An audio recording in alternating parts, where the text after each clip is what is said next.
there is a stillness, a profound, unwavering stillness that lives truly within the soul of every single man and every single woman. It is not something you have to search for outside. It is already there.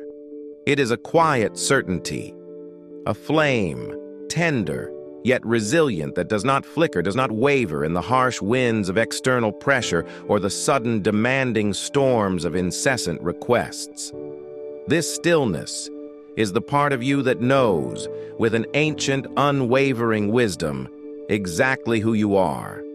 It is the part of you that understands implicitly what you stand for, and, with quiet power, what you will simply no longer tolerate.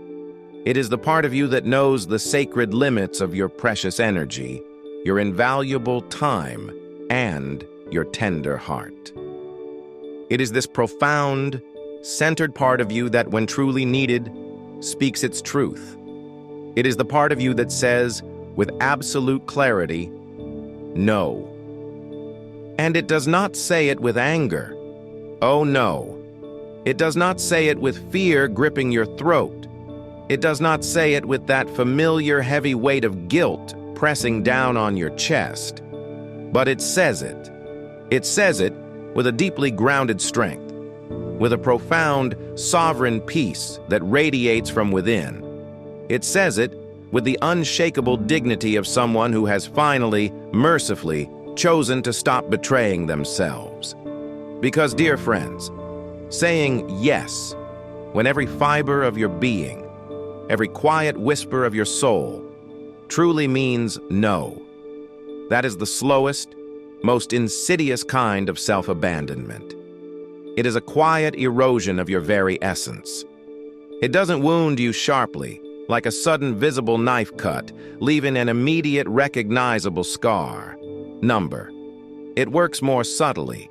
It wears you down, imperceptibly, relentlessly, like constant patient water on hard stone. Drop by drop, day by day. Yes by yes. It carves away at your boundaries, at your energy, at your clarity. Until one day you glance at your reflection, or perhaps catch a fleeting thought of yourself, and you no longer truly recognize who you've become. You find yourself a mere collection of other people's endless desires, a faint shadow of your vibrant former self, a walking, breathing compromise, stretched thin and emptied out. The joy, the purpose, the very light within you gradually dimmed. The Stoics knew this danger. They sensed this quiet erosion of the soul. They understood that external clamor could not truly define a person. They did not shout to be heard in the crowded marketplaces. They simply stood. They stood with quiet dignity, with unwavering integrity, allowing their very presence to be understood, not primarily by the fleeting opinions of the world, but by the quiet, discerning wisdom of their own soul. And in that profound self-understanding, in that deep inner alignment, they found an unshakable peace that transcended all external circumstances. The great Epictetus, whose own life was a testament to enduring hardship and finding ultimate freedom, offered us a simple yet monumental truth that cuts through all confusion. Some things are in our control, and others not. And tonight, as you settle into this stillness, let this wisdom truly sink in. One of the most sacred, most precious things that is, absolutely, always, undeniably in your control, is your profound ability to choose your boundaries, to draw the line, to protect your invaluable time, your vital energy, your sacred purpose, and the very essence of your being, to know precisely when to say no, and then, my friends, to do so with unwavering conviction, without a single whisper of apology, without a moment of hesitation. That, my friends, is not rejection of others. That is profound liberation of yourself. That is the true freedom of the soul. And yet, how often do we hesitate?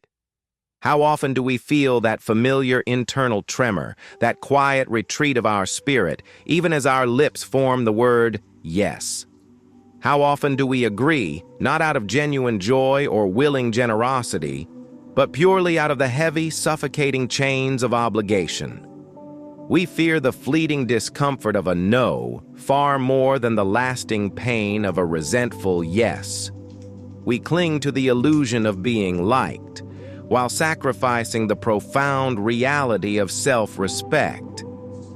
But remember this, deep within your heart, you are not here to be a passive mirror for other people's endless expectations. You are not here to bend and twist to the will of every single request that comes your way, like a reed in the wind. You are here to be whole, to be centered, to be utterly, beautifully free, to live a life directed by your deepest truth, not by the demands of the crowd. Freedom, in the Stoic sense, is not the absence of duty or responsibility.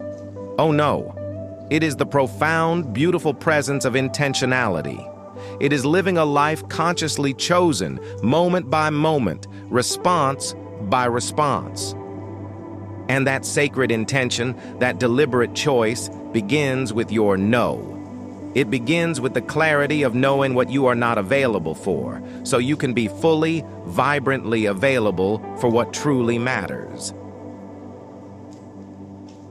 You do not need to fill every silence with explanations, dear friend. You do not owe anyone the full architecture of your decision-making process.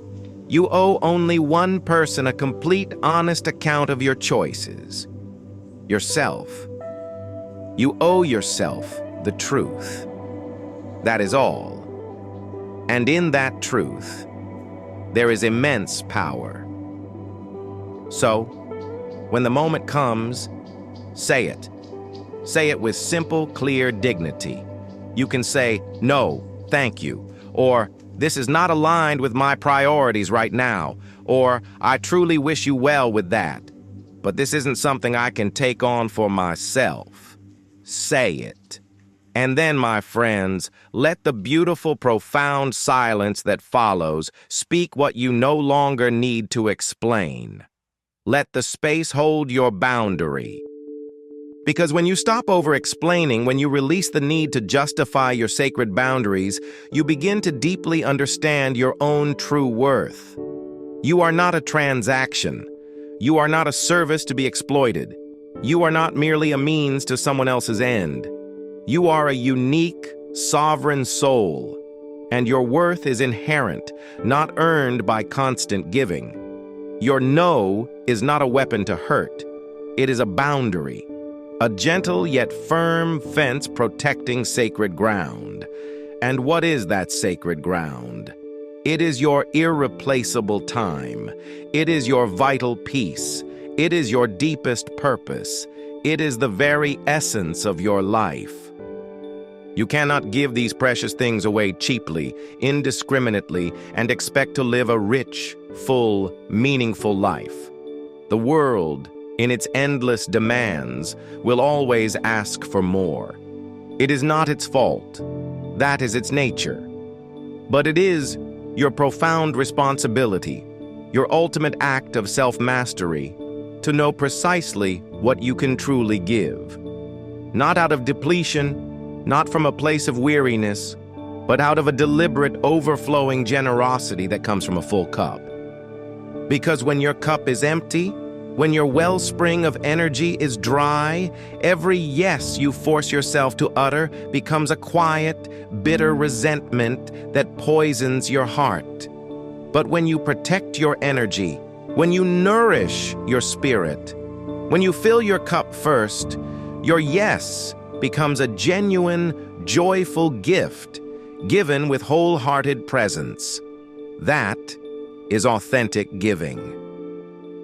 You were not born, my friends, to be a constant yes to everyone else's endless needs. You were born to say yes to what truly matters for your own soul's flourishing, and to do that fully, vibrantly, authentically. You must first master the sacred, liberating no. Embrace its power. The wise Marcus Aurelius, in his quiet wisdom, wrote, "If it is not right, do not do it. If it is not true, do not say it." Your truth, my friends, is not measured by how much you give away. It is measured by how fully, how authentically, how vibrantly you show up for your own life. And you can only show up fully, truly, when you stop scattering your precious soul across the vast, often empty landscape of others' approval. There will be moments, yes. There will be that familiar whisper of guilt. There will be discomfort. There will be pushback from those accustomed to your automatic yes. People may not understand your new boundaries. They may, for a fleeting moment, call you selfish or cold or arrogant. Let them. Let their words pass like clouds across the sky. You are not here to manage their emotions, my friends. You are here to master your own, and in that mastery, you find unshakable peace. Stoicism, in its deepest wisdom, teaches us that the only true, unassailable control we have is over our own thoughts, our own choices, our own actions. And it is in that profound inner control that we discover true, lasting power. Saying no is a choice, a deliberate, conscious act of profound self-respect, an honoring of your unique path, your sacred purpose, your precious being. And it must be practiced, like any discipline, like building any muscle. At first, it will feel unnatural. You may stumble. You may second-guess yourself. You may feel a pang of doubt. But with each no that protects your peace, with each boundary you lovingly hold, you remember who you truly are. You stand a little taller. You speak a little clearer. You walk a little lighter. You breathe a little deeper. Because the unseen weight of people-pleasing is heavy, my friends. Oh, it is so very heavy. The crushing burden of fake yeses goes soul deep. And it is only in truly choosing what to carry and what, with courageous love, to set down, that we begin to walk freely, lightly, purposefully through life. Do not be afraid to disappoint. Disappointment for others is a natural byproduct of your clarity. You are not responsible for how others react to your truth. You are responsible only for living it, authentically, consistently. Let them be uncomfortable. Let them adjust. Let them walk away if they must. What you gain in return is absolutely priceless. Integrity, space, freedom, self-respect, a life truly, fully, authentically your own.